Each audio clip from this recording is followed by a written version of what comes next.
And welcome to the Oddity Archive, the show that melts together, sticks to, and kills your video heads. We're evil that way. Anyway, it's the first show of the new season, and I figured, we ought to start with a real grabber of a topic. Something funny and weird and just stereotypically archive. And, well, I unfortunately don't have anything like that lined up for you right now.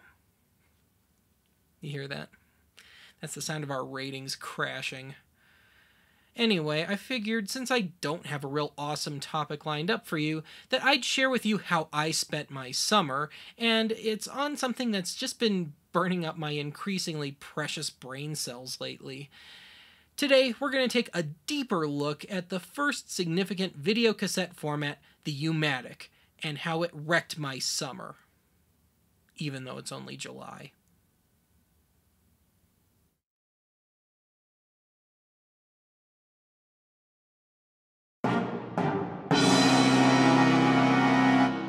Their own name. I mean, most of you probably are very, very mildly people. In the fall of 1969, the Sony Corporation introduced the prototype for what they hoped would become a staple in living rooms all over the world, the Sony Color Video Player. However, unhappy with the rather bland name, sometime in the next 18 months or so, Sony would rechristen their new VCR the U-Matic, after the fact that the tape on their new unit loaded in something resembling the pattern of the English letter U. Sony then tied the word automatic to the letter U in honor, I guess, of the unit's automatic tape loading system, hence U-Matic. However, Japanese camera manufacturer Yashica had already had a Super 8mm home movie camera called the U-Matic during the 60s, but had since pulled the plug on the model. I can only guess that Sony bought the rights to the name from Yashica, as no legal action was ever taken, as far as I know.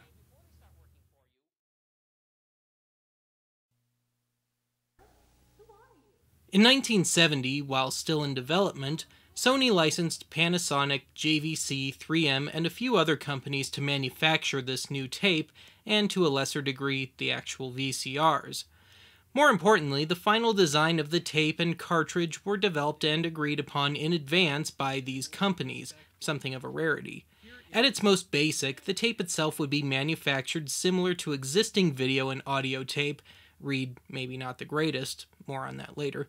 The tape itself would measure 3/4 of an inch in width and physically run, in comparison to previous video and audio tapes, in reverse, from right to left, at 3 3/4 inches per second.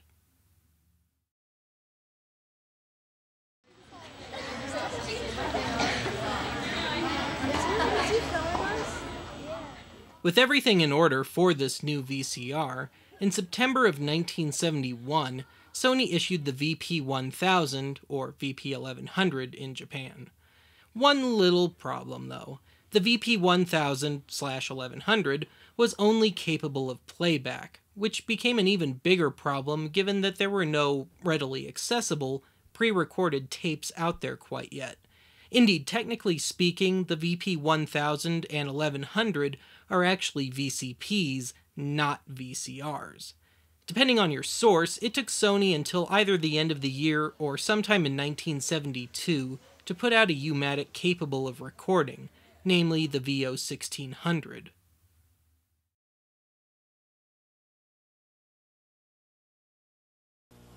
Thanksgiving is a special time for family and friends. While initially intended for primarily home use, the U-Matic had two major roadblocks in its way.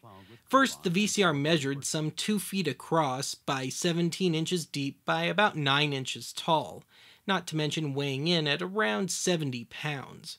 But even worse was the fact that it was just too costly to manufacture these things, and was, of course, priced accordingly.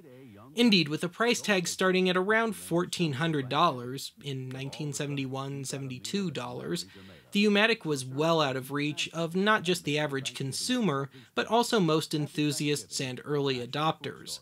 On the plus side, the price proved to be affordable to many schools and industries, most notably television. Noticing this, Sony quickly shifted their marketing focus to professionals. Here is the 3800 itself. The videotape simply fits into the front of the unit.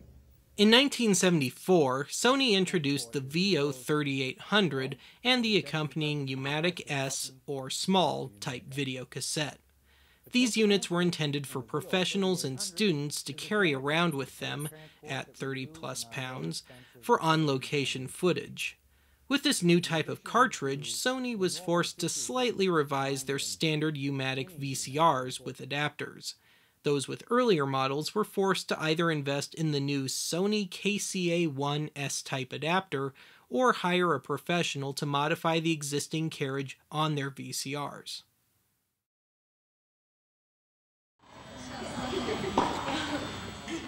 Sometime in the early 80s, Sony introduced another revision of the U-Matic, namely the Broadcast Video U-Matic, or BVU. This revision allowed for higher resolution, high band recording, which may or may not play so well in your older decks. Around the same time, Sony introduced Betacam tapes, a Betamax variant, which went into direct competition with their own U-Matic system. Given that the Beta equipment allowed for more recording time, had more stable video stock, and, perhaps more importantly, lighter equipment to lug around, U-Matic slowly faded away. Very slowly. Like over the period of 20 years.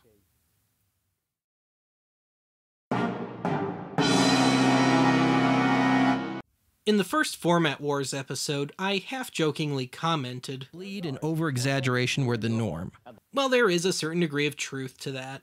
Chroma-induced color, especially reds, can make your eyeballs bleed if you're not careful.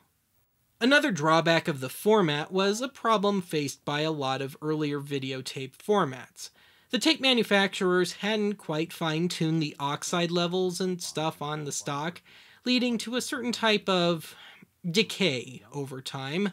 I'm talking about the dreaded sticky shed syndrome.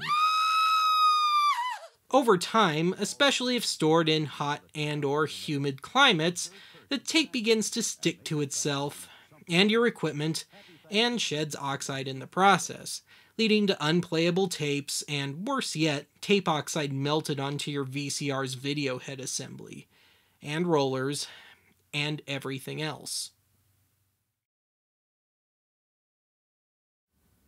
Well, now that I've forced you to sit through all that, now I'm going to force you to sit through one of my long, drawn-out, quasi-how-to sequences, complete with digressions and stupid stories and all, and worse yet, I'm going to do it out of character.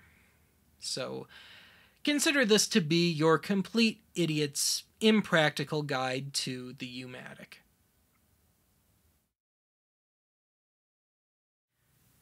So if you follow me on Facebook or Twitter, or you saw the end of the Going Analog episode, you've seen this already. This is what I not so affectionately refer to as the Beast, which is a work perpetually in progress. And once upon a time, these things came with nylon covers, nice little dust covers, but most people threw them out, and unsurprisingly, mine did not have one. And with how dusty Archive HQ gets, I had to have one made. So that was a nice expense. And speaking of expenses, the service manual is one that I downloaded. Somebody is going around online selling downloads of old manuals like this. And I just broke down and bought it because I couldn't find one anywhere else, not even on eBay. And I think I paid too much. I think I paid about $20 for it. And if you look on here, I have a screw taped to the manual that just doesn't fit anywhere. It was in the bottom of the box. This thing is missing screws all over the place, but it doesn't fit in any of them. So it's the big mystery screw.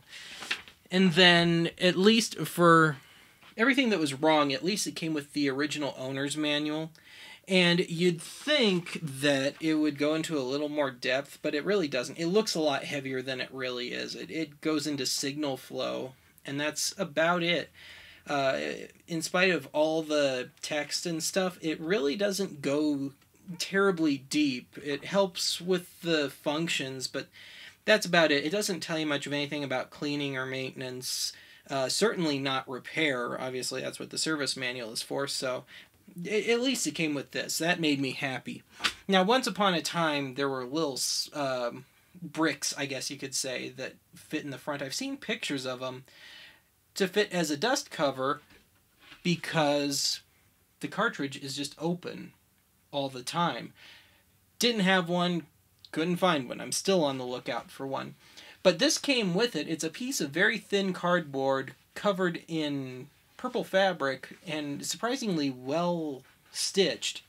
And they've been using this as a dust cover, so I thought that was kind of an amusing little bit of improvised fix-up, and I'm still using it.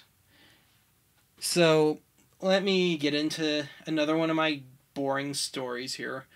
When I first got this and I saw this on the door, I saw the box at the door, I thought, oh my god, I was not expecting it to be this big. And off to the side of the shot here, you can see the end of my shelf and the start of my home entertainment center. That's about 18 inches. And I thought, oh, it'll fit in there. No, it didn't. When I saw the box, my stomach sank and I knew I was going to have to go on an emergency furniture shopping trip very quickly. And so it's sitting on a table that I bought at Goodwill, which was an ex-rental, which was not structurally sound. So I actually had to go and partially rebuild the table and reinforce it a bit so it would actually take this. It was the only thing I could find that fit, so I was kind of stuck. Some more technical stuff. This is a Sony VO2600. It dates to, I think, about 1976. I haven't found anything to match up the serial number and the manufacturing date. I'll post that on the screen here. And I found something that was quite interesting, that if I plug a more modern piece of equipment into it here and listen via the headphone jack, I can actually hear it ticking. So it's almost like I can hear the time clock going from something else. Unfortunately, I can assure you this does not have time-based correction. And, well, just watch this little sequence here and hopefully you'll understand what I'm talking about.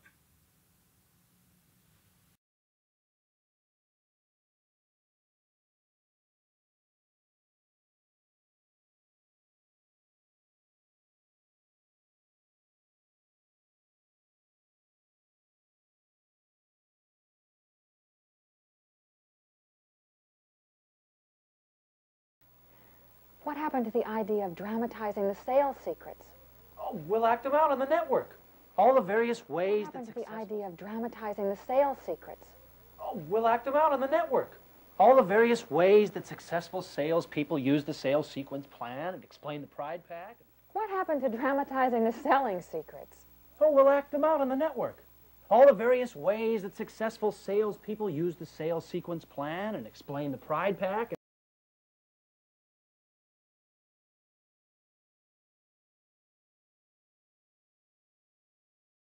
Madam, should we schedule your move for the 1st or the 8th of July? Better on the 1st. My husband's becoming president on the 8th. Oh, what about Cy Jr.? With a salesman who can close like you. So I'm sure I just made about half the audience go, what? But that's okay.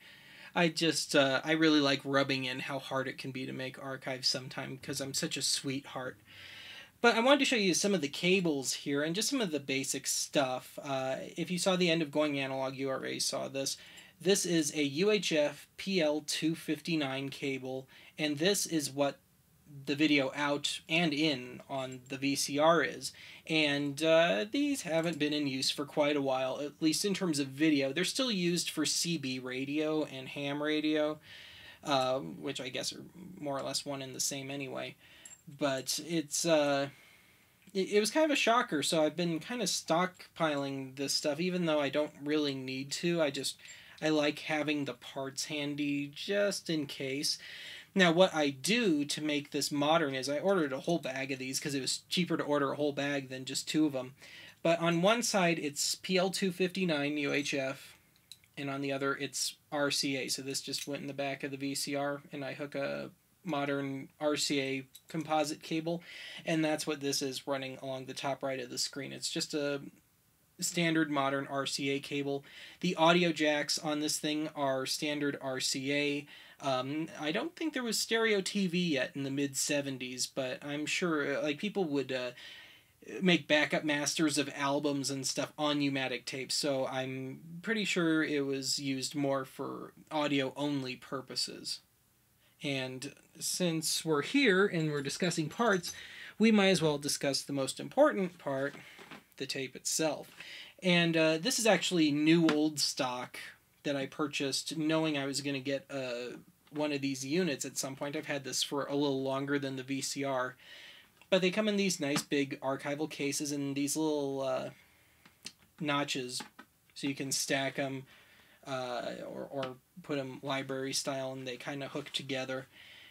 Here's the latch to open it. It's just real simple. You just pull it out and pull it down. It's not hard, it's not difficult, it's not tricky. And then there's the tape.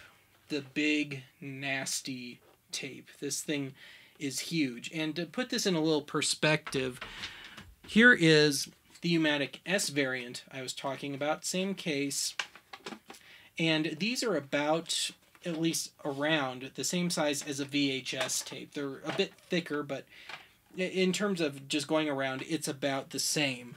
So let's put this in perspective here. And then there's actually something I really like about this. I like the record tab method. You know, on a VHS tape, there's a little thing that you pop out the front. On a Beta, there's something on the bottom you take out with a screwdriver, but you can't put it back in. So I actually like this, the red button.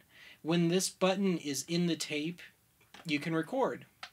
And when it's not, you can't. And you can take it in and out. It's real nice and simple.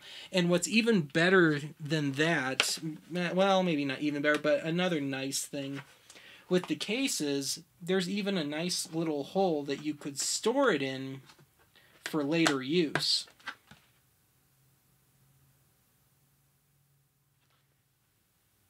Now, I'm sure a lot of you have seen the aftermarket RF modulators for people that don't have RCA on their TV. They only have coaxial. But these run on RF modulators too, so you can output, but they're actual proprietary ones that you have to plug in. And if you look in the top of the shot here, that's where it normally lives. So I'm going to actually have to poke myself in the shot here and just show you how it installs. So there's that. It goes in the slot, and then you have to hit it just right. There we go. And then you've got a cover, see if I can get that in the shot here, that locks it in. I'm not going to show that to you because, well, you'd never be able to see it anyway. So I apologize, but out of necessity, we're back in crappy autofocus, shaky cam mode.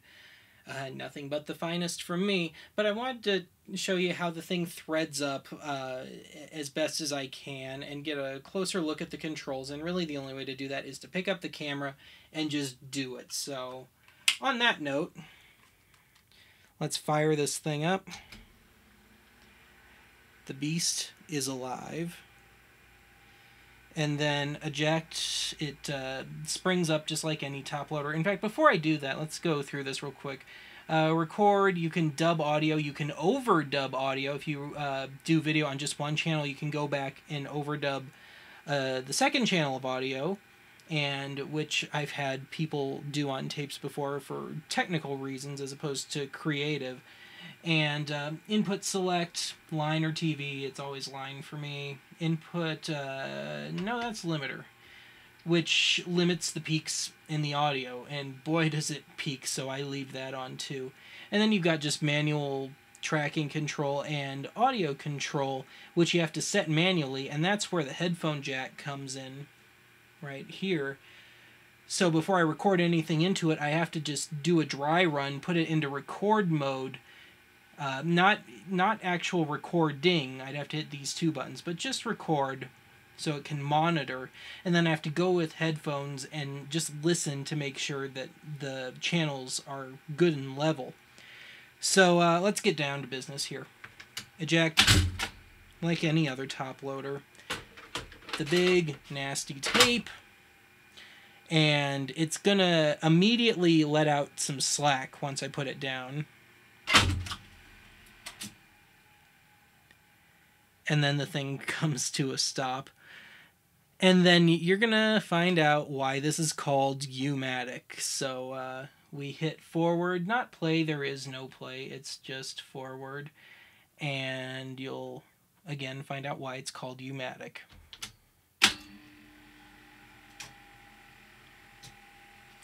Because it winds all the way around, making kind of a letter U. That is, if I were to film it upside down anyway. And of course the tape itself on U-Matic, as I've mentioned, isn't quite as stable as subsequent videotape formats, so it gets dirty quite a bit. But let's just stop it here so you can watch it come around. And then it's back in slack mode, and then I hit eject and it lets the rest of it out. So there you go. But as I mentioned, I'm always fixing this stuff up, and the oxide on this tape tends to rub off, and then you have sticky tape syndrome, which unfortunately I have run into a couple of times. So I saved, well, let me show you these. This is what I use to clean with, and it's a new package. Chamois-tipped sticks. So you take it, you hold it flat against the tape head with the machine off and unplugged, and you just manually advance it and clean it and hold it as steady as you can. But I wanted to show you the one from the last time I used this, which came only about 2 hours after, 2 hours of use after the last time. Look at that. See if I can't get that to focus. So that's how filthy, how quickly these things get. And I'm not really a big fan of constantly cleaning heads because I think it can wear down the head. It can kind of have its own negative effect. But when it comes to this, yeah, and I'm really going through these things now thanks to just the way this stuff is manufactured. And then for audio heads, I'll usually just use Q-tips. Here's some long-tipped ones. I have some cleaning cloths in there. Since I can actually reach them, I just use a standard Q-tip on these. But never use a Q-tip on a video head, kids.